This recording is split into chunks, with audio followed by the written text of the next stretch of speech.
আমি যখন ছোট ছিলাম খেলতে যেতাম মেঘের দলে। একদিন এক মেঘ বালিকা প্রশ্ন করল কৌতূহলে, এই ছেলেটা, নাম কি রে তোর? আমি বললাম, ফুসমন্তর। মেঘ বালিকা রেগেই আগুন, মিথ্যে কথা, নাম কি অমন হয় কখনো? আমি বললাম, নিশ্চয়ই হয়, আগে আমার গল্প শোনো। সে বলল, শুনবো না, যা, সেই তো রানী, সেই তো রাজা, সেই তো একই ঢাল তলোয়ার, সেই তো একই রাজার কুমার পক্ষীরাজে, শুনবো না আর, ওসব বাজে। আমি বললাম, তোমার জন্য নতুন করে লিখবো তবে। সে বলল, সত্যি লিখবি?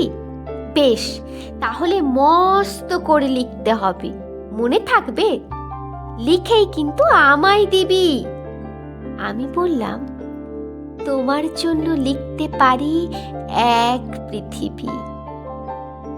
লিখতে লিখতে লেখা যখন সবে মাত্র 2-4 পাতা, হঠাৎ তখন ভূত চাপলো আমার মাথায়। খুঁজতে খুঁজতে চলে গেলাম ছোটবেলায় মেঘের মাঠে। গিয়েই দেখি চেনা মুখ তো একটিও নেই তল্লাটে। একজনকে মনে হলো ওরই মধ্যে অন্যরকম। এগিয়ে গিয়ে বলি তাকে, তুমি কি সেই মেঘবালিকা? তুমি কি সেই? সে বলছে, মনে তো নেই, আমার ওসব মনে তো নেই। আমি বললাম, তুমি আমায় লেখার কথা বলেছিলে। সে বলল, সঙ্গে আছে, ভাসিয়ে দাও গায়ের ঝিলে। আর হ্যাঁ শোনো, এখন আমি মেঘ নই আর, সবাই এখন বৃষ্টি বলে ডাকে আমায়।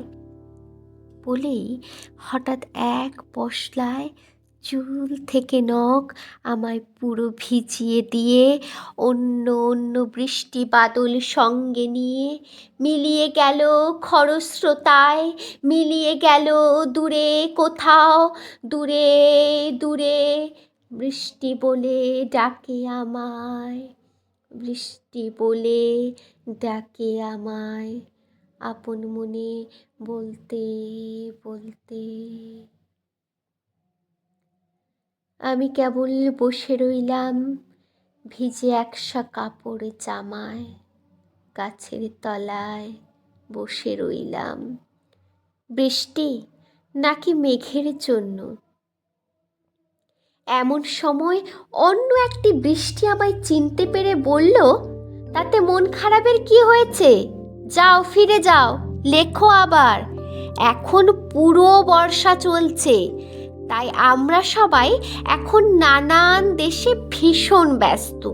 তুমিও যাও, মন দাও গো তোমার কাজে।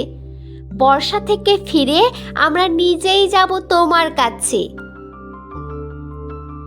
এক পৃথিবী লিখবো আমি, এক পৃথিবী লিখবো বলে ঘর ছেড়ে সেই বেরিয়ে গেলাম। ঘর ছেড়ে সেই ঘর বাঁধলাম গহীন বনে, সঙ্গে শুধু কাগজ কলম। একাই থাকবো, একাই দুটো ফুটিয়ে খাবো, ধুলো বালি 2-1 মুঠো যখন যারা আসবে মনে, তাদের লিখবো, লিখেই যাবো। এক পৃথিবী, 100 রকম স্বপ্ন দেখার সাধ্য থাকবে যে রূপকথায়, সে রূপকথা আমার একার। ঘাড় গুঁজে দিন লিখতে লিখতে, ঘাড় গুঁজে রাত লিখতে লিখতে, মুছেছে দিন, মুছেছে রাত। যখন আমার লেখার হাত অসাড় হলো, মনে পড়ল সাল কি তারিখ, বছর কি মাস, সেসব হিসেব আর রাখিনি। লেখার দিকে তাকিয়ে দেখি এক পৃথিবী লিখবো বলে একটা খাতাও শেষ করিনি। সঙ্গে সঙ্গে ঝমঝমিয়ে বৃষ্টি এলো খাতার উপর, আজীবন লেখার উপর। বৃষ্টি এলো এই অরণ্যে, বাইরে তখন গাছের নিচে নাচছে ময়ূর আনন্দিত। এ গাছ ও গাছ, উড়ছে পাখি, বলছে পাখি, এই অরণ্যে কবির জন্য আমরা থাকি, বলছে ওরা কবির জন্যে আমরা কোথাও হার মানিনি।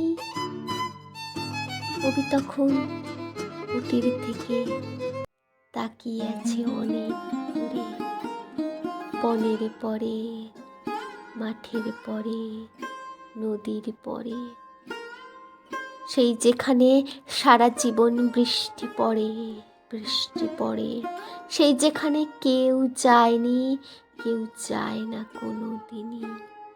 আজ সে কবি দেখতে পাচ্ছে সেই দেশে, সেই ঝর্ণার তলায় এদিক ওদিক ছুটে বেড়ায় সোনায় মোড়া মেঘ হরিণী, কিশোর বেলার সেই হরিণী।